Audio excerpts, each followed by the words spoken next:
Hello and welcome to episode 17 of View from the Sideline podcast. I'm Chris and Rich is here. Hello, Chris. How are you doing? Yeah, not too bad, mate. You? Yeah, good. Hanging on to Champions League football Yeah, by our fingernails. yeah. So obviously, we're recording this on Tuesday night, where Tottenham and Liverpool, both Champions League places, are in the balance at the moment, but Tottenham are doing enough at the moment, aren't they, Rich? They are, yeah. They're 1-0 down, but Inter Milan are also losing 1-0. So as long as we match their result, we'll be going through. Fingers crossed. Yeah, I wonder if my mood will deteriorate throughout the podcast tonight. You've always got the Europa League to fall back on, mate. Yeah, that's probably why my mood would deteriorate. But anyway, yeah, we'll move on. Okay, so what is coming up on this week's episode? So tonight we have the weekly teaser, then we've got the Premier League review, followed by the EFL review from the weekend. Then coming up in part 2, we've got our special topic this week, which is a conversation around the worst football kits. I guess since the Premier League started. So I think there's a few shockers in there. So we'll be talking through that. We'll do a little bit on predictions because we had 2 rounds last week with the midweek games in the Premier League. So we've got 2 weeks worth to catch up on. And then the predictions for the coming weekend. And then we'll do the reveal of the teaser. And then we'll let you know what's coming up next week. And we'll also have some details on our Christmas break. So Chris and I are going to take a well-deserved rest. So we'll let you know when. Okay, so you can go straight into the teaser, Chris. Be gentle. This is going to require some math skills on your part, Rich. Dear. Because obviously with the special topic this week being around football kits, I've gone for that sort of theme. So when you add these squad numbers together, what is the total amount? So I will give you the player name, and then you obviously need to remember. Well, you're going to need to know their kit number, and then add them all up. And then where are the players from? All Premier League, mate. They're pretty easy. So not Spurs ones then. There is a Spurs one in there. Okay. Okay, so the players. Shoot, yeah. Lacazette. Oh God, I'm out already. Eden Hazard. Yeah. Lovren. I'm writing these. Oh my. Yeah. Kane.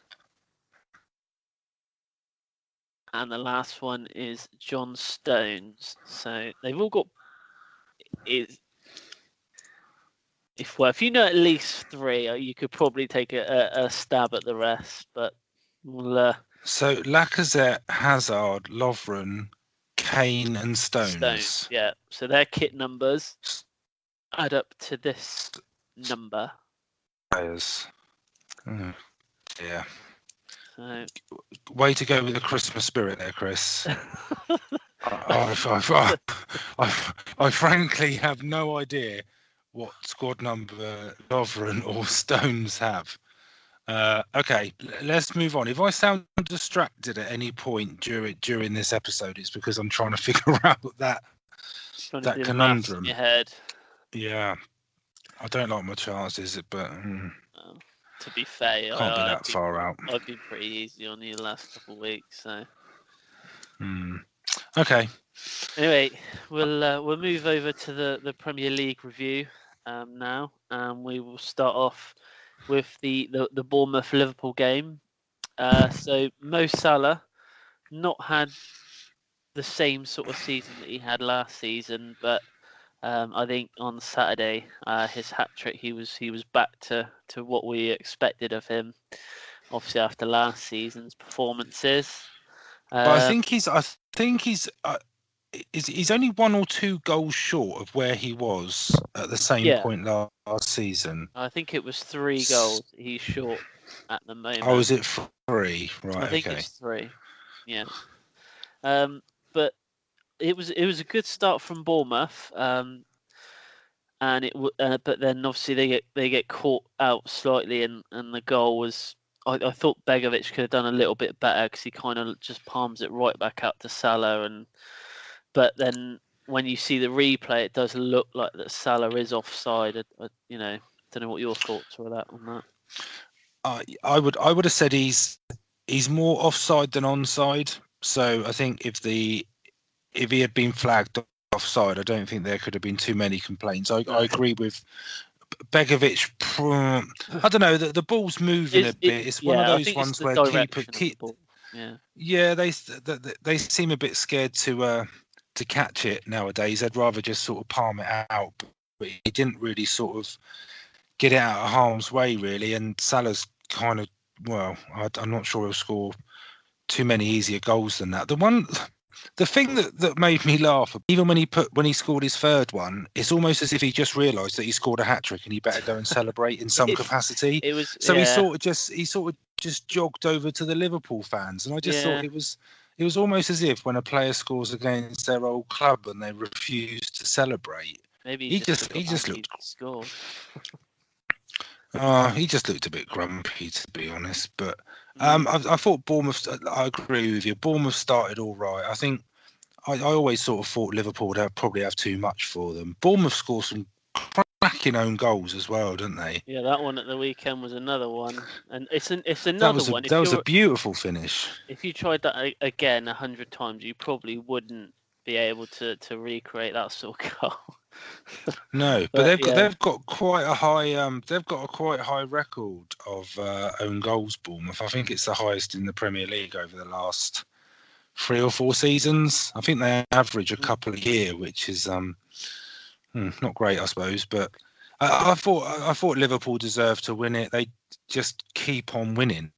That's the thing. Well, no matter what it is, they just keep on winning. Without spoiling it too much, they're at the top now, aren't they? So, yeah. You've ruined it now, Chris. You've ruined it. I can't wait to get to that. I literally cannot wait. Anyway, on to the Arsenal-Huddersfield game. Probably quite a frustrating game for Arsenal and Arsenal fans, I think, because they just couldn't break Huddersfield down, and it's taken a late goal for them to actually to win the game. But I would say that Huddersfield had some good chances as well to take the lead in this game. There was a couple. Pritchard had one in the first half that could have easily gone in if he was just a bit more composed. But credit to Huddersfield. I think you've absolutely got to give credit to them. Yeah, I felt almost bad that they conceded the goal so late on. It must be so frustrating to hold off for that long and then to go and concede a goal. It must be almost. Yes, especially as before the game. I'd imagine it's the sort of fixture where they wouldn't necessarily expect to take anything from it. No. But when you're in that position with sort of under 10 minutes to go, you've held them out for the majority of the game, and then you concede.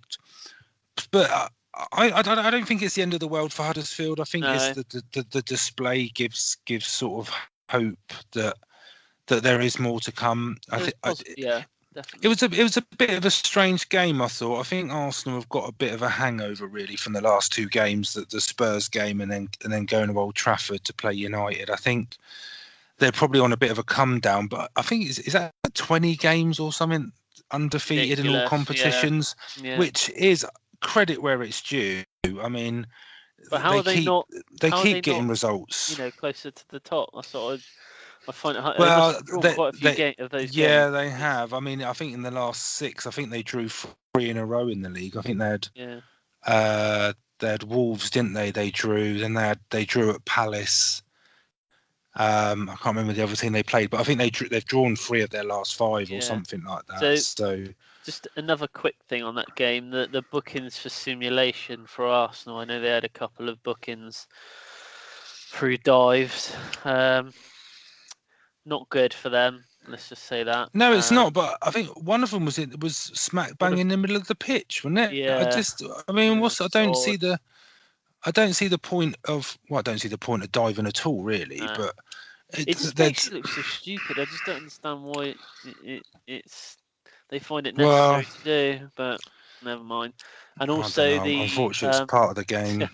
did you see the Huddersfield player in the stands at half time giving out shirts to the fans? Yes. And stuff? Yeah. That's quite good, Is it Mounier, the striker? Yeah. So he was suspended when he fair play to him. I think it's nice little gesture, it's good. I think it is. I think it is, especially as the fans. I mean, it's not a short journey for them, is it really? And it was No.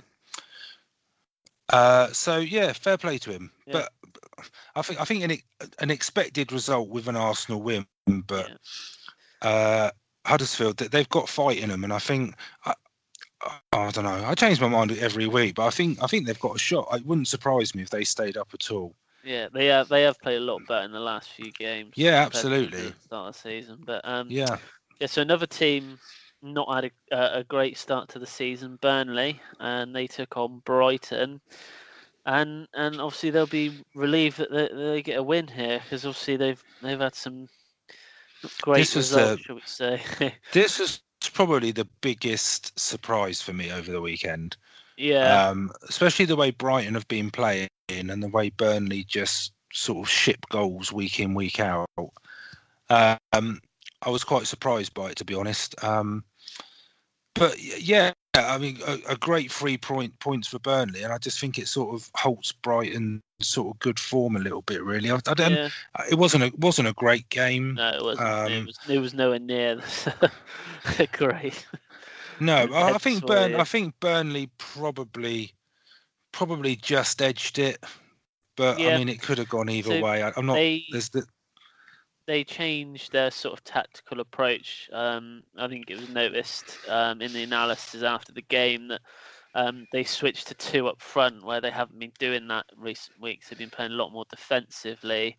So they've put 2 up top, ended up winning the game and actually getting a clean sheet. So maybe for them it might be something that they can work on. But it was a bit of the goal from the. It was a bit of a mess, really, to be honest with you. Yeah, he's claiming it though, isn't he? The centre half. His name escapes me at the moment, but it's it almost just brushed his shirt, didn't it? Yeah. But, I guess it touched him last. But yeah, I suppose. Well, I think he's claiming it. I don't think.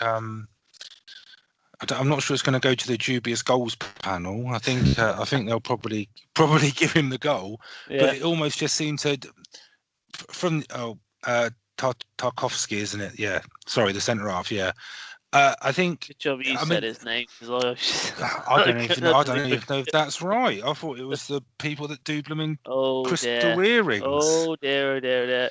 Inter Milan have scored. Have they? Yeah. Cardi's just scored. He's top. All right. Oh, all right, here we go. It's the decline of the moves. Here. I'm logging off. We'll quickly move on to the Cardiff. Yeah, look, Cardiff Southampton game like this will cheer you up. So another win for Cardiff, and what a turnaround it is at the moment for them. They didn't have a great start to the season, but they have really, really ramped up in the last couple of weeks, haven't they? They're now 5 points ahead of Saints now. That's the sort of turnaround they've had. They've won 3 of their last 5, and I think Saints haven't won in 11. I think it's like 11 games Saints haven't won for. I was, to be fair, when before the match, I probably would have said Cardiff to win this one, so I wasn't actually surprised. I know you sometimes get that new manager sort of win when he gets his first game, but no, I wasn't surprised at all. But when looking back on it though, Southampton, could they have had 2 penalties? Yeah, probably. Yeah, you've seen them given. I wouldn't necessarily say they're stonewalls, but I don't think that's almost an excuse now. I think I don't. Yeah. I wasn't surprised in the slightest that Cardiff won that game. And I know that I won't even try and pronounce the manager's name, the new Saints manager, but I don't. It's probably the first time in a long time that I don't feel that they're going to get the so-called new manager bounce, because I just think it's the players. I just think for me, this is the main difference between like Huddersfield, Fulham, Cardiff. Well, maybe not so much Fulham, but I think they've got more fight than Saints have. But they just lack that sort of. They don't look like they're going to give everything to win a game. Not like Huddersfield do, or like Cardiff now do.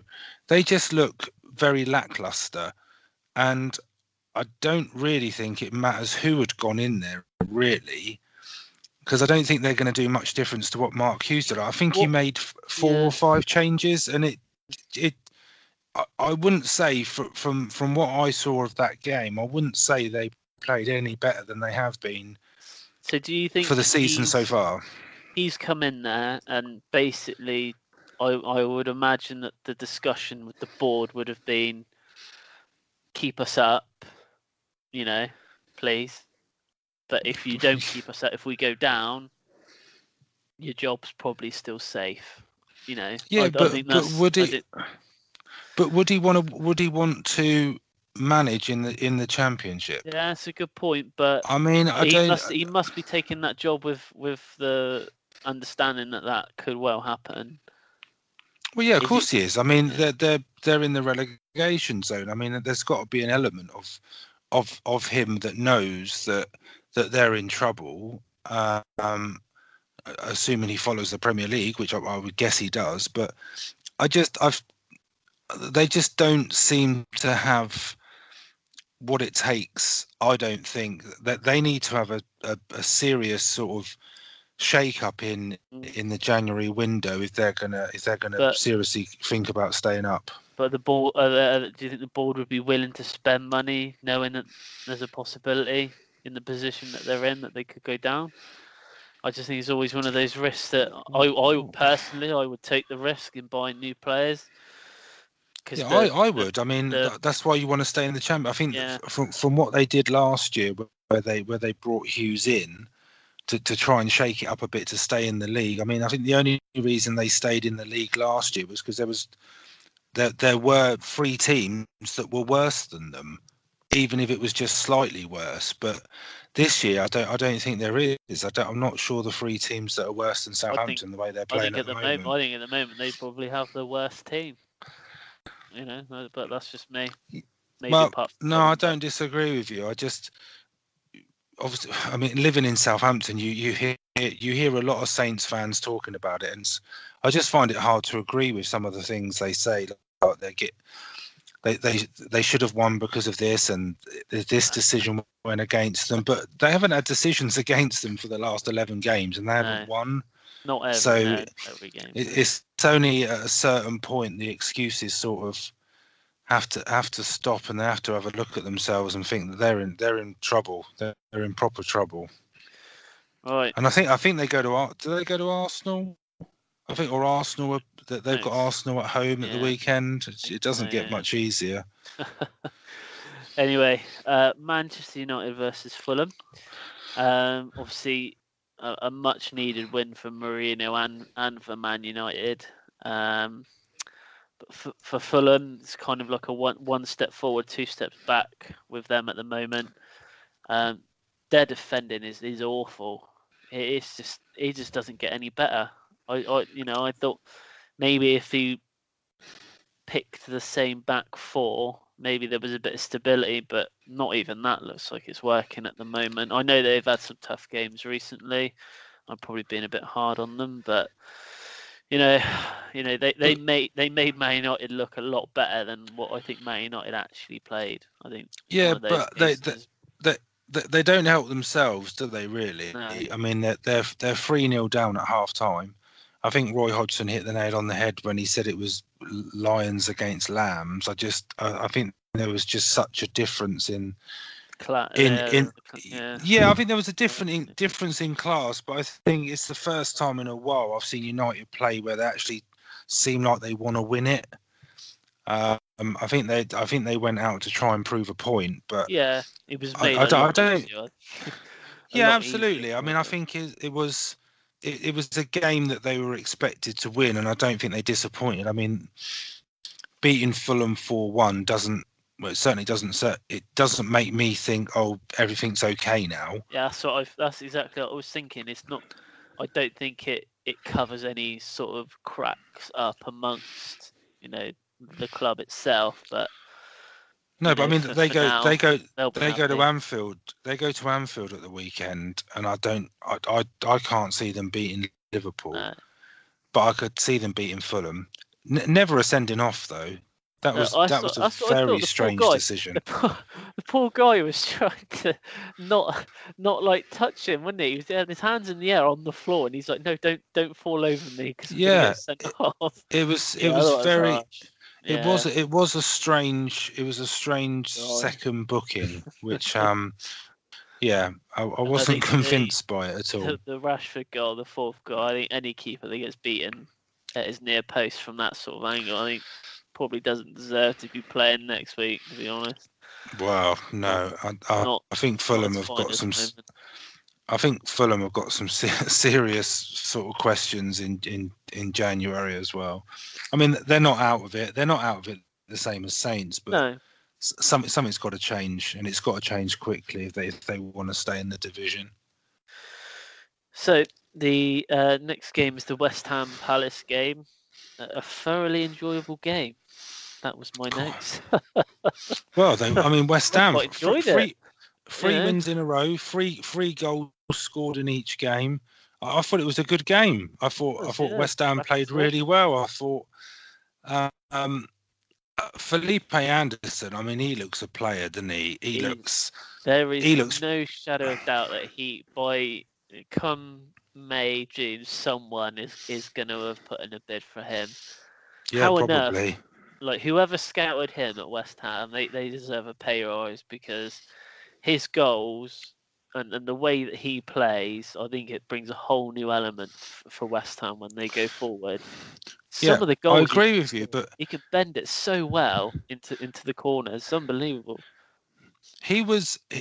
I heard this over the weekend. He was being scouted by the top clubs in Europe, and then he had quite a severe dip in form by all accounts, and a lot of them lost interest in him, which I wouldn't then say he sort of goes to a lesser team in West Ham, but I think that's No, what no. opened the door for them to sign him. But I completely agree with you. If he carries on the way he is, come the summer, then I think there's going to be some serious. It reminds me a bit of Payet, where it doesn't get too big for the club, but he No. sort of becomes, unless they're going to fulfil their potential. But West Ham are exciting to watch at the moment.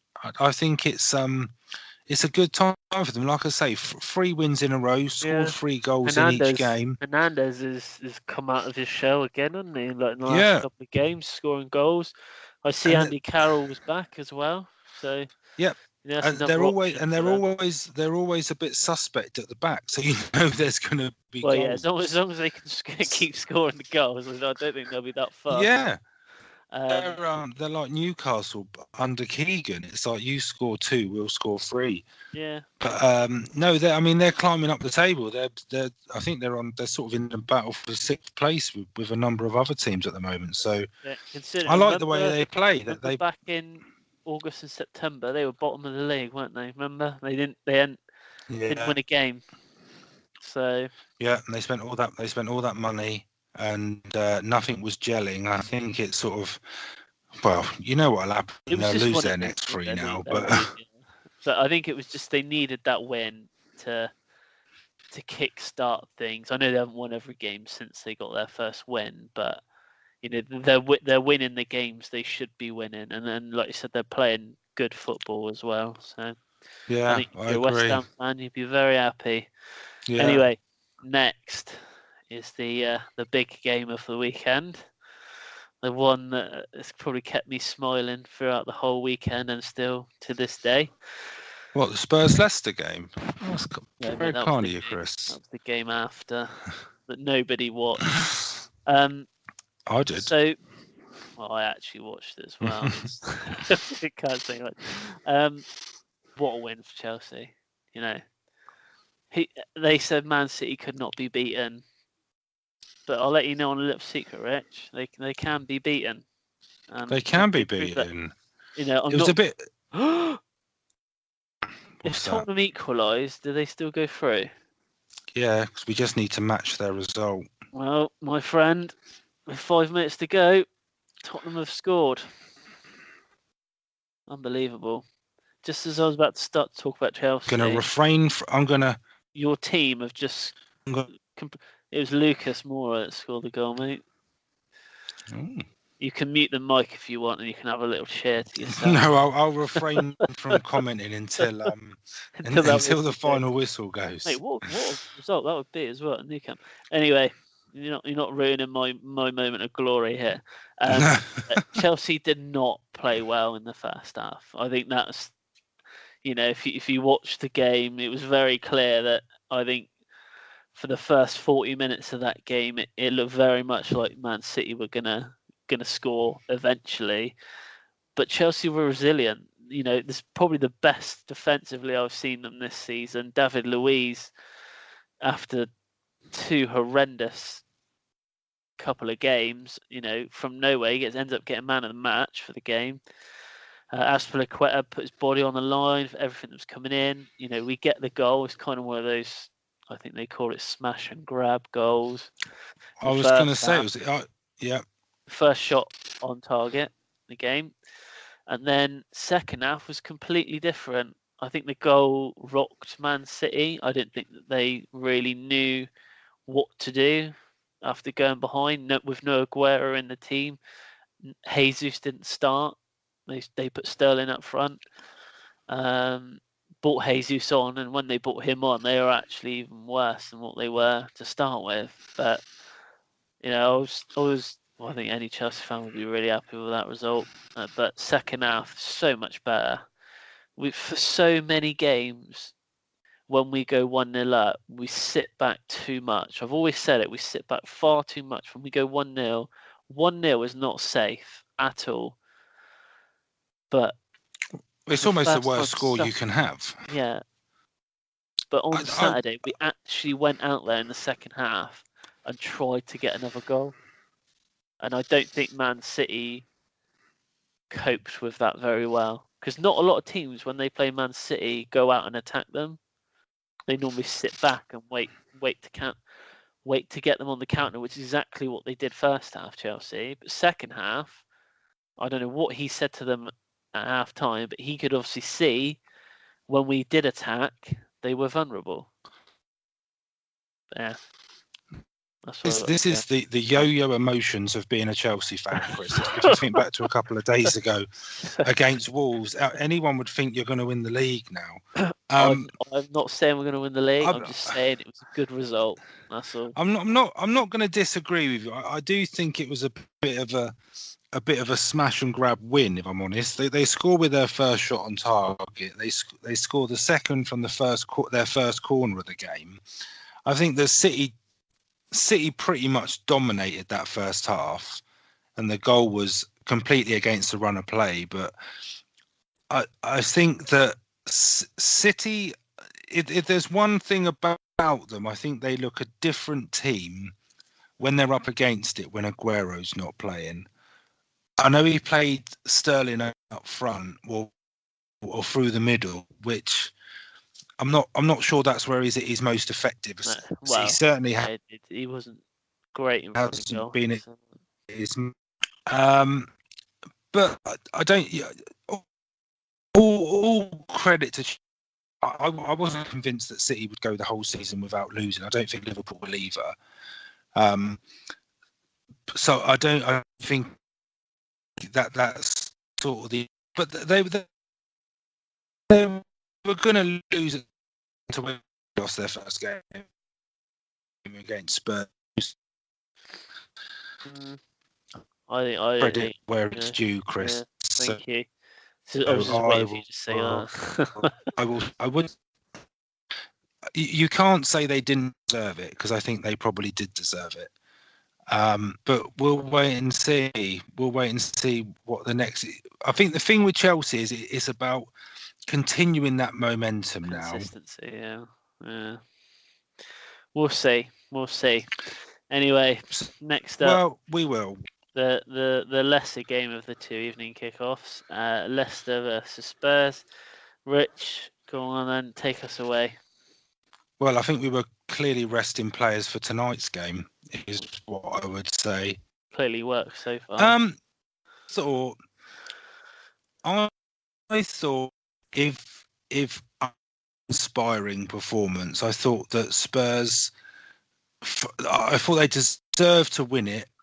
I think they had the better of the chances. Leicester always look dangerous because they've got a lot of pace. But I don't think Lloris was ever hugely troubled.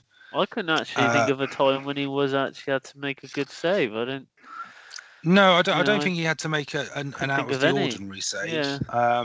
I think Son's goal right before half time was a killer blow, and a great finish. Such a good goal. Yeah, it was literally out of nothing, with his weaker foot as well. And I thought the best thing for Spurs was Dele Alli's performance. I thought he played really well. I thought he looked back to his best. That time he turned up, wasn't it? Well, yeah, it was really. But I thought we looked good. I thought they were solid. I thought it was a game where, when I first saw the team sheet, I thought that it could be one of those away at Leicester, after Leicester have had a few good results lately, that they could test us. And you'd probably be happy to get away with a point. But I was impressed with Spurs. I thought they played well. I thought they were good at the back. Yeah, it was one of those sort of run-of-the-mill games for Tottenham. I don't think that they were extremely tested at all by Leicester. Did what was needed. Especially when you think they played after Liverpool had played, after Arsenal had played, and after Chelsea had played. Yeah. So the pressure was on them, because within the space of the afternoon, they dropped down to fifth. Obviously, they had the game in hand, but there's always that little bit of pressure. So no, I thought it was a good, deserved win, a good performance. And if they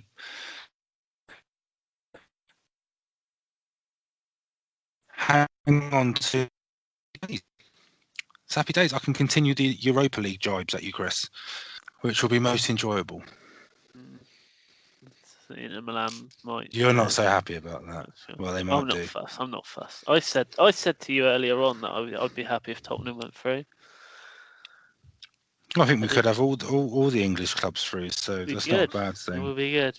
Anyway, we'll move on to Sunday's game, which was Newcastle Wolves. Second win this week for Wolves, obviously after they won midweek as well.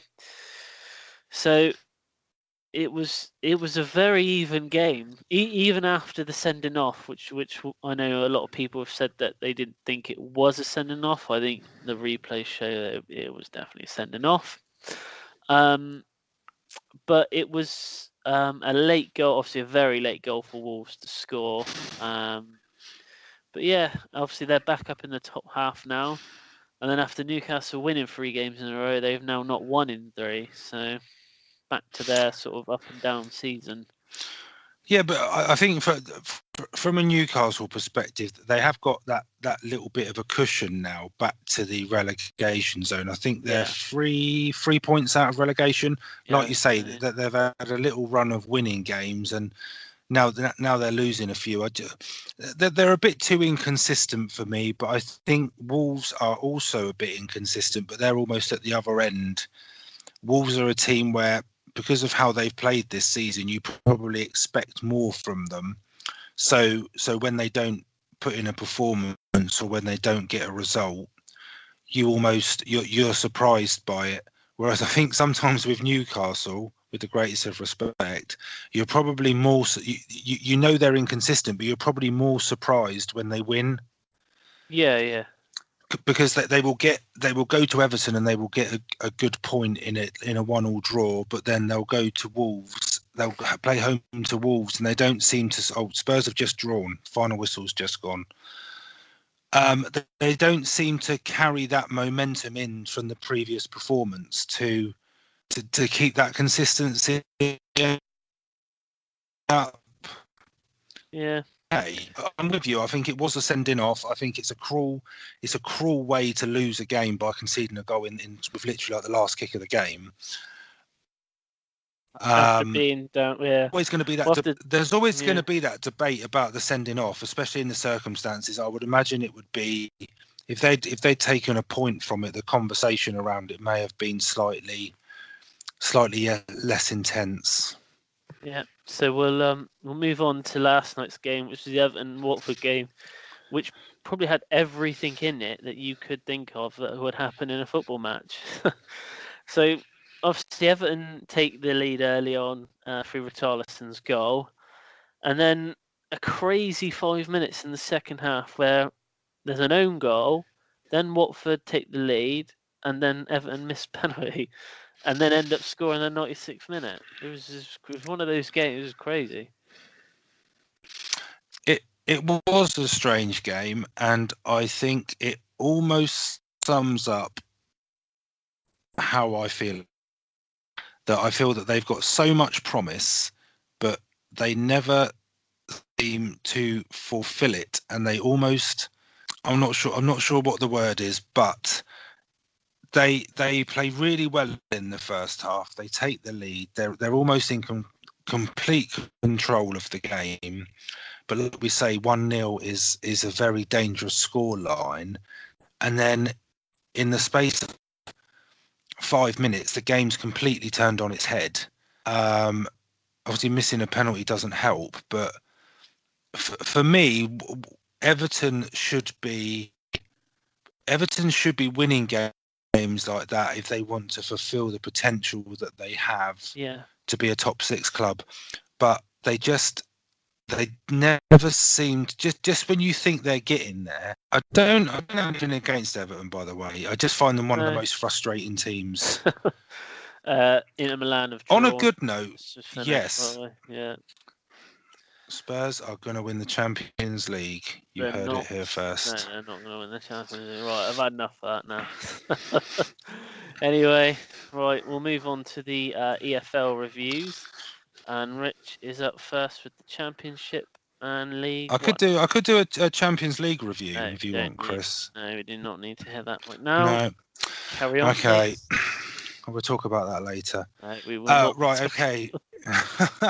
So in the EFL, so starting off in the Championship, as with previous weeks, Norwich won again. So they remain a point clear. That must be. I think it's 4 of their last 5 they've won, but before that, I think there's sort of 8 or 9 of their last 10 they've won. Crazy, but they were made to work hard for it over the weekend. They played Bolton at home and they won 3-2. So Norwich were 2-0 up, but Bolton got it back to 2-2, and then as they've done a few times over the last month or so, they got a late winner. So the 93rd minute, they got the winner to win 3-2. Leeds stay in second. They got their 4th win in a row, coming from behind to beat QPR 2-1 at home. Sheffield United are up to 3rd. They beat Reading 2-0 away in the late kickoff on Saturday. And Derby are up to 4th after a away win against Wigan. So all of the top 4 in the Championship winning.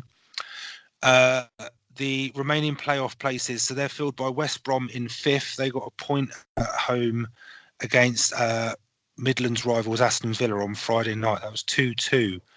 Villa involved in a lot of goals lately. Never a dull game at the moment. No. Middlesbrough 6th. They got a 1-1 draw at home to Blackburn, but turned out to be quite a good point because they played most of the game with 10 men after Bezic was sent off. He got sent off in the 21st minute. So, Middlesbrough played pretty much 3/4 of the game, if not more, with 10 men. So it's pretty close at the top. Only 7 points separate Sheffield United in third and Blackburn in 11th. So with a championship, normally Saturday, then midweek, it only takes a couple of wins, and you'd be mid-table. You could be in the playoffs. Again, as we seem to say the same thing every week. So the bottom three is the same. So all the teams in the bottom three lost at the weekend. Ipswich, they look gone already, and they've just sacked their manager. I think Paul Lambert was in charge. I think he's just gone in the last week or so. They lost 2-0 away at Stoke, which means that they've only taken 1 point from their last 5 games. And they are 7 points behind Bolton, who are in 23rd, so 1 place above them.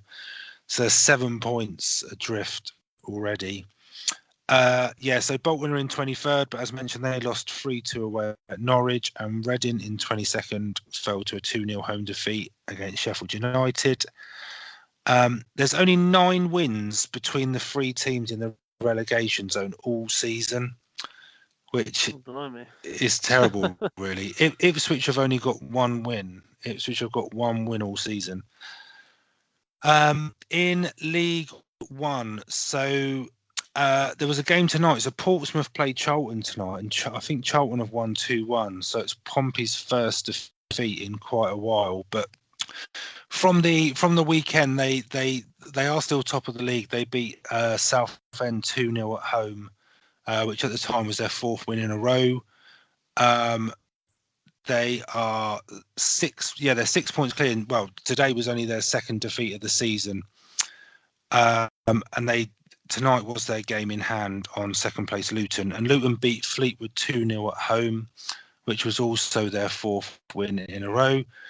Sunderland dropped to 3rd as their game against Accrington was abandoned. It wasn't postponed due to international call-ups as previously, but I'm not sure what they do with this, because it was 1-1 and it was abandoned after 75 minutes due to bad weather. So I'm not sure if they replay the game or if they just play the last 15 minutes. I'm not sure what they do. Do you know? I'm not sure. No, it seems odd that they'd play the whole game again, wouldn't it? But then just seems I don't know what they actually do. But so what was this? It was 1-1, did you say? Yeah, it was 1-1 when it was postponed. Give them point each. I think they must just play the last 15 minutes, but what about fans and that? Do they turn up for 15? We need to find out about that. Let's try and find out what happens. We will. But yeah, so Sunderland have now got 2 games in hand over Luton in 2nd and are only a point behind. So you'd imagine the form Sunderland are in, they should go up to 2nd, and then they'll be catching Pompey after tonight's defeat. Peterborough stay in 4th, despite only getting a 2-2 draw at home against Oxford. Yeah, they have. Yeah, they were winning all the time. Barnsley as well. So they're in 5th. They suffered their 2nd defeat in a row, falling to a 1-0 defeat away to Wickham. Doncaster make up the final playoff place in 6th with their 2nd win in a row. They beat Bristol Rovers 4-0 away, which was a good result.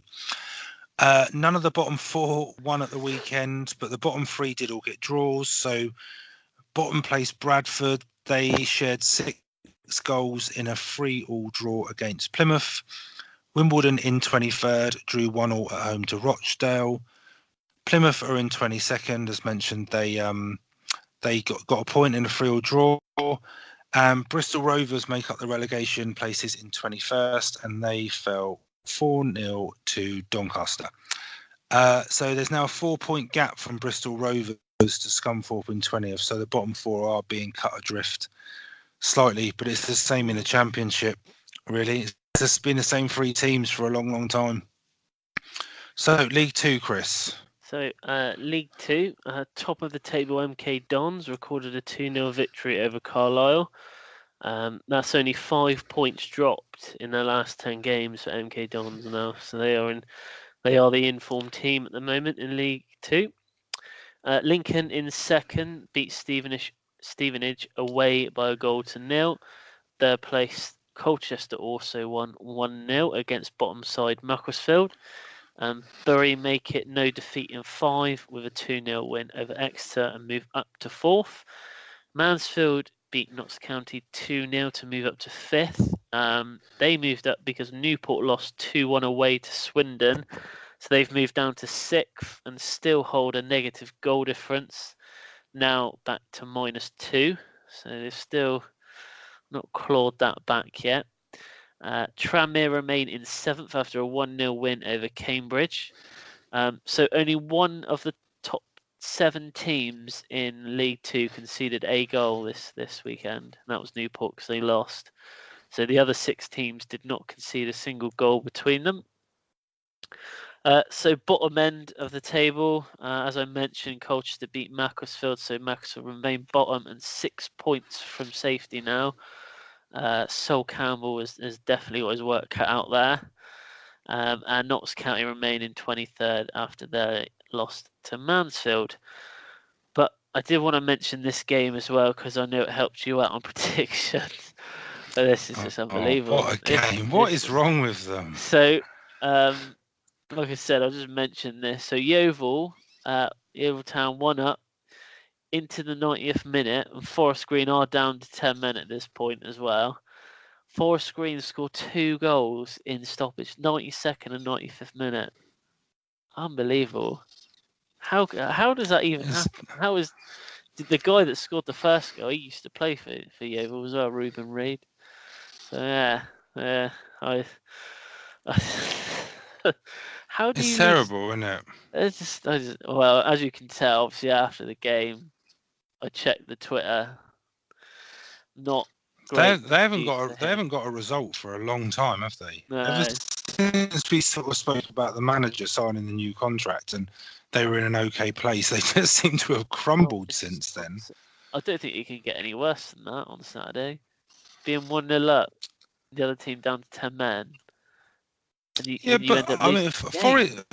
Forest Green are an okay side. If you look at the table, I mean, they're near the top. They're sort of points off the playoffs. They're comfortably in the top half. But 1-0 up in injury time against 10 men. There's no way you should be losing that. That is something that would happen on a computer game, and it is just I was so shocked. Literally, it was one of those. I checked the result. They were 1-0 up, 91st minute. Thought, well, they've won that, and then checked back like 20 minutes later when I'm looking through all the prediction stuff, and then they'd lost. Oh, what a howler! Great, mate. That's so bad. Anyway, that was the EFL reviews, and that is the end of part 1.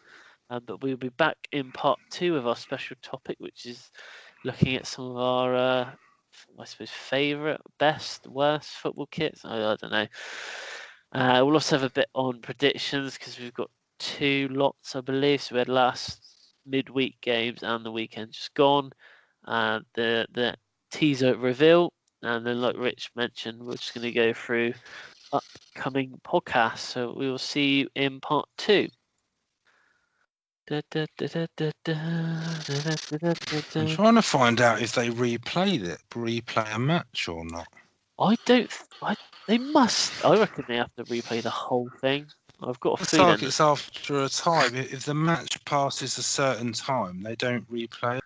Hello and welcome back to part 2 of Viewed from the Sideline podcast, where we can confirm that Spurs have qualified for the knockout stages of the Champions League after going to the Nou Camp tonight against all the odds and securing a 1-1 draw against Barcelona, which we've been getting messages in from some people in the first half of the show, and I will gratefully reply to them shortly after the game turned around and Spurs look like the better team in the last 10 minutes. But anyway, just want you to know that Chelsea did that in the semi-finals of the Champions League when we won it, and we actually got a draw there with 10 men. So yeah. When was that, Chris?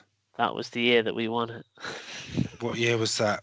Because that reminds me, I must update my subscription to the History channel because anyway. So special topic tonight is football kits, and some of the best ones we've seen, some of the worst ones we've seen. I'm sure over the years we've all had a replica shirt. I think there's sort of more fashion accessories these days when you look at some of the ones that there were over the years, especially in the early days of the Premier League. So the early 90s, they're just awash with kits, aren't they? That I don't know who designed these things, but just looking at them, it's just I don't know what they thought the fashion was back then.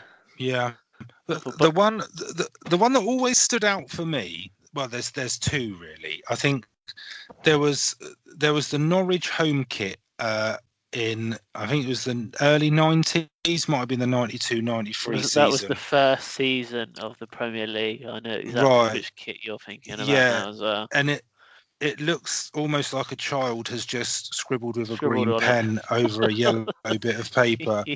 And I think was probably one of the main reasons that the back of football shirts these days are sort of a plain colour, so you can actually see who the player is. That must be a nightmare for commentators, mustn't it? When they just... Yeah, but it was. I think it was almost sort of typical of that era with football kits. I don't think any of them were that. Well, you see that sort of great at the time, but just on the colour, the other one that sticks out for me, but I bet they sold so many shirts, was the United one around the same sort of time, the green and yellow, half and half. So this is the half and half shirt, isn't it? The sharp with the with the almost lace up neck. Yeah, I've never been a fan of those sorts of I don't never understood but that wasn't the greatest kit. That wasn't their greatest kit at all. I don't think. They're sort of the main two from sort of maybe 20 years ago that I would not like to see come back.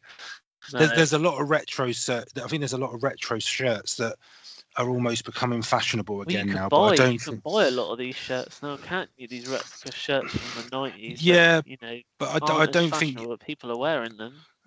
I don't think you'll see many people wandering around in those two anyway, especially not the Norwich one.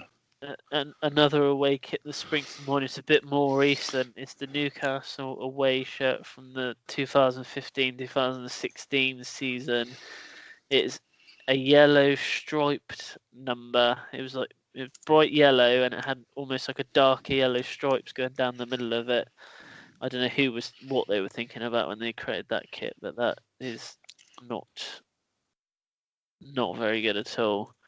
But someone must get paid a lot of money to design them. Yeah.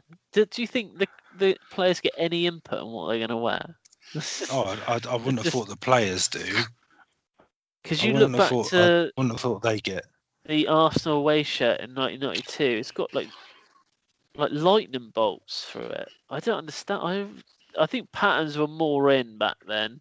Because even if you look at some of the foreign kit, especially goalkeepers' kits in the 90s, were very vibrant colours, weren't they? I think even England had one, didn't they? It was a kind of red and had the squares and different colours on it. I always thought maybe there was something behind it, tried to put the striker off. He looked at the shirt and just blinded him. I don't think you don't see many kids or adults walking around in goalie shirts, do you? Do you feel sorry for goalkeepers? Because you never see. No, I don't feel sorry for them. You don't go to a club shop and you think of all the players I'm going to choose. I think I'll choose the goalkeeper's shirt. No, but I don't. But I do wonder whether that's why a lot of keepers wear short sleeve shirts these days, because it's more appealing for fans to buy them. The action. Yeah, maybe. Yeah, but I don't think long sleeve shirts are the way to go. I'm just going to throw this one at you, Chris, just to get your views. So in a poll of the 20 worst Premier League shirts of all time, at number 17 is one of Chelsea's not greatest achievements, I would say. No, the 2007-2008 away kit, which was the yellow top with the black trims and sort of the black pattern on the front. Do you remember that one? one? Yeah. Well, it's been I ranked had that one. the 17th worst I'd say they'd have Premier better. League kit. I think 3 years later they had an away kit that was a luminous green. I had that kit. I had Yeah, Pizarro written on the that wasn't bad. Oh, Chris. Oh, I've had dear. some howlers on the back of my kits, mate. I've had some real bad choices. I had in 2005. I had a. It was when they had the black away kit and had silver writing on it, and I had Kesman written on the back of that one. Yeah, I don't know. Why? I don't know. I was just trying to be different. Speaking with Chelsea, right? No, This the first. Yeah, go on. I was going to say the first name I ever had on the back of a football shirt was Nick Barmby on my Spurs shirt, and it was that long ago that you used to. It was before they started printing. I don't think you could get the printing done, and you had to buy iron-on felt. So I had to cut the letters and the number out myself, and it was awful. It was absolutely terrible. I'm not even sure. I'm not even sure. I'm not. Yeah, I was gonna say I'm not even sure I spelled. No, I don't think I did. I don't think I did. But that was the first one I had. I'm not. I know it's going off topic slightly, but I'm not a fan of, as a football fan, having a name and number on the back of your shirt. I used to be, but I'm not fussed anymore. To be honest, I think it's more of a. Especially putting Claudio Pizarro on the back, Chris. I mean, crikey. Do you know he's still playing? He's 40 and he's still playing for one of the German teams. I seen him on. Well, that's because people like you were still putting his name on your shirt. Oh, yeah. Terrible, Chris. Terrible. So one kit that does get a lot of stick, which has probably been my favourite Chelsea kit, is the grey and orange one, which I thought you were going to mention from the 94-96 season. No, that's a horrible kit. That's a horrible kit. I have tried long and hard to try and find this kit because I would honestly, if I found it and I could buy it, I'd probably buy it. Just because I'm not a fan of that one. Back of it. I'd actually walk around with a shirt that had Hullet on the back of it.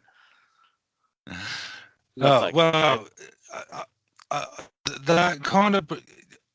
So right, okay. So the orange and grey one. Yeah.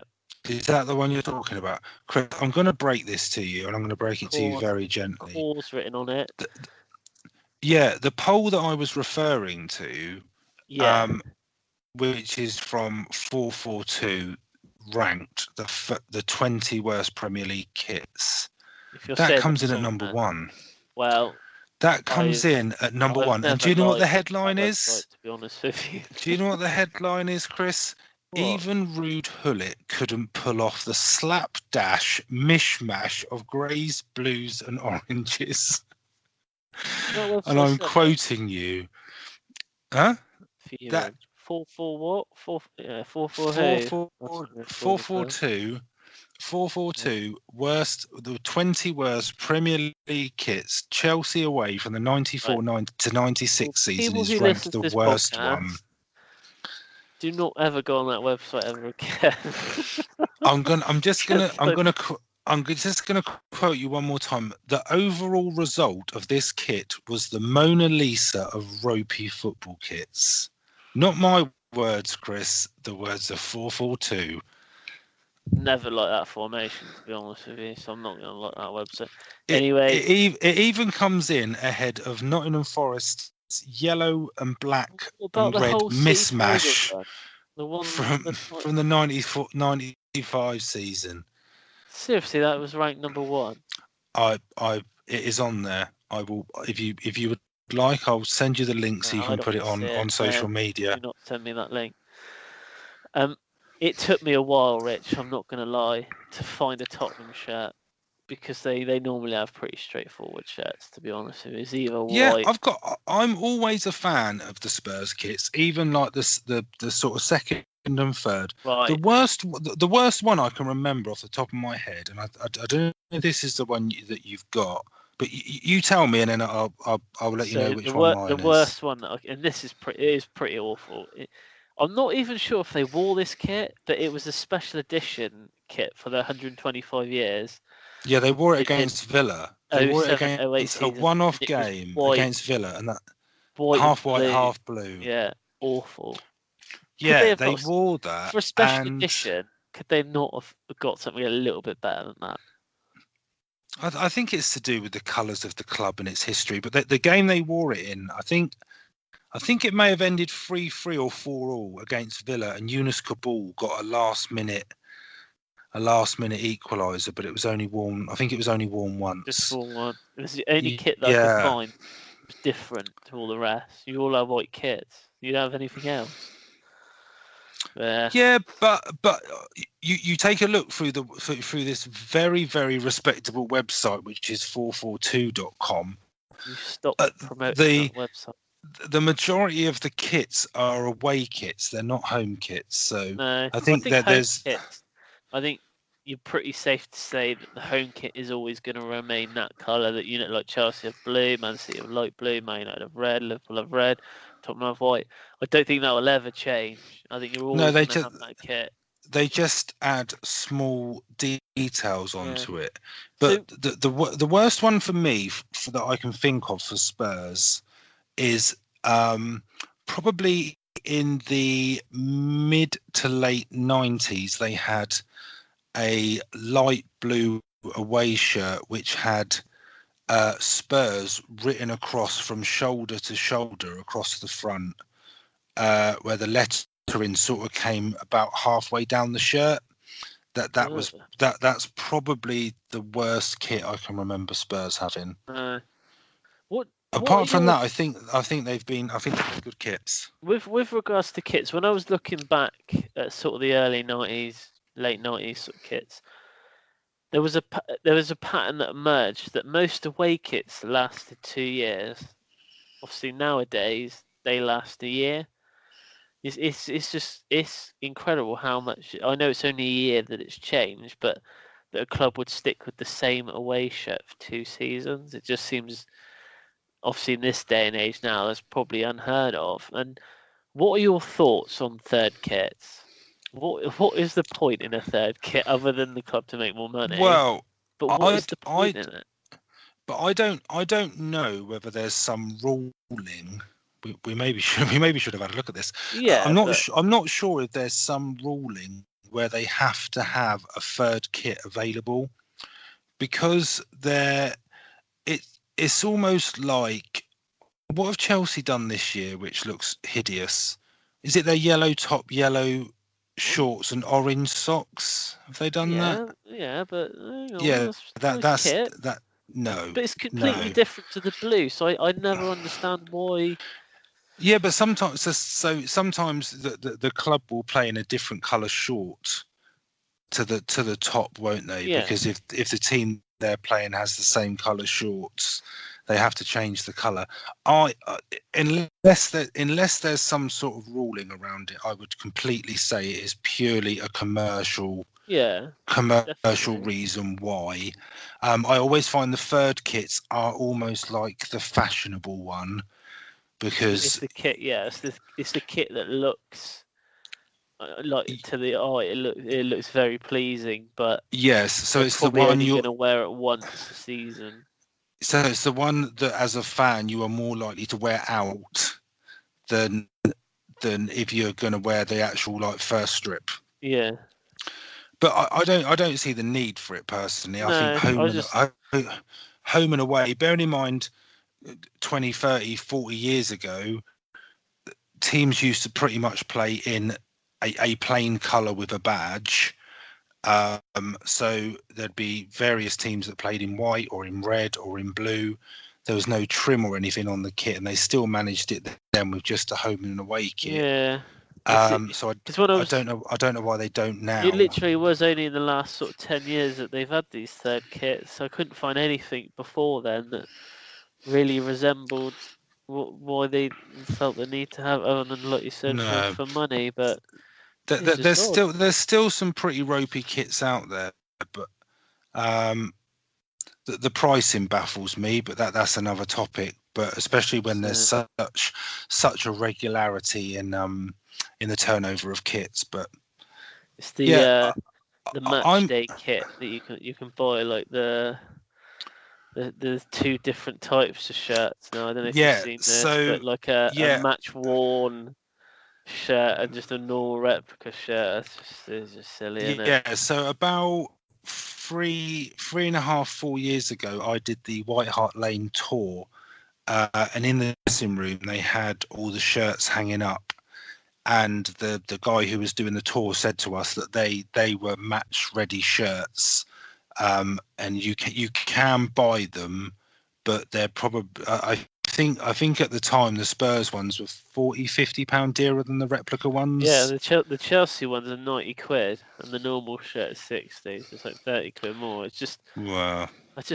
You buy a shirt to think that you're wearing the same as the players that you're watching on the pitch, but clearly we've been made fools of the last 20 years or whatever. But yeah, I think you've only got to go into Google, just type in best or worst shirts, and you're going to get polls from all different sources of people. Some probably more unreliable than others. You know. I do. I kind of think that we should end this topic and celebrate the website that is 442.com. And I quote again, even Rude Hullet could not pull off the slapdash mishmash of greys, blues, and oranges. I actually like that kit, which is it was almost too good of a setup for you to say that was your favourite kit, and then actually from the research that I'd done on it, it was like the worst ever Premier League kit. I'll put this online as well. I actually have 2 pages with kits that I like, kits that I don't like. Literally, the second kit in on my shirts that I like is that shirt. So yeah, I'm going to take I'm going to take a grab of that image from the website, and I'll put it online so everyone can see the official the worst ever Premier League kit. Okay, so yeah, that was a good topic, Chris. Bit of fun there, bit of fun, and a bit of mockery, which doesn't go amiss. But there are some nice kits. There are some pretty bad kits. I'd say nowadays, there aren't many kits out there that probably aren't as bad as what they were in the 90s and early 2000s. But I think that's purely because people would not buy them. Yeah. And if people didn't buy them, then well, I mean, clubs make an absolute fortune from them, don't they? So certainly do. So yeah. Anyway, predictions. What's happened in predictions? So I've had a good couple of weeks, Chris. You've let yourself slip slightly. Yeah. So we had the midweek predictions last week, where your dad Alan was the guest, which was a pretty high scoring week. He got 15 points, which seems to be probably about the par score, I'd say. I came in with 25. Yeah, there is. And you came in with 20. Then at the weekend with James, so I think you messaged me, Chris, about 4-ish half-time on Saturday. Yeah, I think at half-time he was on a really, really high score, and then it all he was joint top, wasn't he, for a bit? Yeah, and then it all sort of fell apart, and then like you said earlier, the Forest Green comeback against Yeovil sort of pushed me right through and got me 10 points on that one. So yeah, I got 25 on that. I think we're actually dead equal, Chris. Are we? No? So yeah, so on the predictions table, which is available to view on the website, I've had to go to a decimal point to show how even we actually are. We've actually we're exact throughout the 15 weeks. We've got exactly the same score. Crazy. It is. but you've been ahead for about the last 4 or 5 weeks. So Yeah, I haven't had a very good last couple of weeks. Have I? I'm pretty chuffed that I've caught up. So this week, so predictions as normal for the games on Saturday, and we've got Alex as the guest predictor for this round. So we'll see how those go, and we'll put them out over the weekend as normal, and then the table will be updated. So on the website, you can see a full summary of each week's predictions from our very first one right the way through to the latest one, along with the updated table. So yeah, we'll see how this week goes, and then I could be ahead of you, Chris. Might well be just in time for Christmas. Yeah. Okay, so Rich, the teaser answer. So I haven't added them up yet, but I'm going to tell you what numbers if you tell me what numbers you think they are, and then Lacazette 9, Hazard 10, Lovren 6, Kane 10, Stones 18. I know I've got Hazard. I know I've got Hazard and Kane. Okay. 19, 25, 35, 40, 53. 53. So if I run through them with you. So Lacazette is number 9. Hazard is number 10. Yeah. Lovren is number 6. Yeah. Kane is 10. Yeah. Stones is 5. Fernandinho's 18, isn't he? I reckon Fernandinho's 18. Stones is number 5. So yeah, it was 14. Do I get half a point? No, you didn't get anything. Boo. I was a bit worried then because you got the first 4 right. So I've got to be honest. Lovren was a bit of a guess. I wasn't sure about that one. I wasn't even that sure of Lacazette. It was only Hazard and Kane that I kind of knew. Wasn't okay. Bad. Good shot in the dark. Yeah. Okay. Good question. Yeah. I thought it was relatable. I think it was a bit too hard for this platform, Chris. To be honest, you got 4 out of 5 of those right. So that's just because of my level of knowledge. Just to give you a heads up, the teaser next week is going to be the worst ever Premier League kit. I'm going to get that one wrong then. Yeah, in your opinion. Based on information from 442. Whatever. It's the place to go. Their website hits are just going to go up. I think we'll put it on our website actually. Oh right, yeah, we'll put their website. Oh, okay, yeah, that's fine. No, we'll just put the kit. We'll just put the Chelsea kit. Right. Anyway, so next week. So next week is going to be our last episode before the Christmas break, isn't it, Chris? Yes, it is. So obviously there are a lot of games over Christmas. But yeah, we're just going to have a bit of a break. Because obviously I know we are now 17 episodes, weekly episodes. So that's pretty good going. And I think schedules probably it might just be a little bit difficult to do it over Christmas with obviously family and everything. So we've decided that next week's episode is going to be on Thursday, so that's the 20th, and then we are going to come back in the new year, possibly on the 3rd of January, which is a Thursday, and then we will, in that episode, we will review all the sort of Christmas results. So yeah. But it does give people a chance to catch up on all previous episodes if they have not yet listened to it. But yeah, next week, obviously with the relevance of us having a winter break, our topic is going to be winter breaks. So is it a good or bad idea? Does the Premier League need it? How it works in other countries that currently use it, etc. So that's going to be our special topic for next week. So yeah, so that is it for this week's episode. So I will see you all next week. Yep. Speak to you next week, and See you in the knockout stages of the Champions League. God's sake.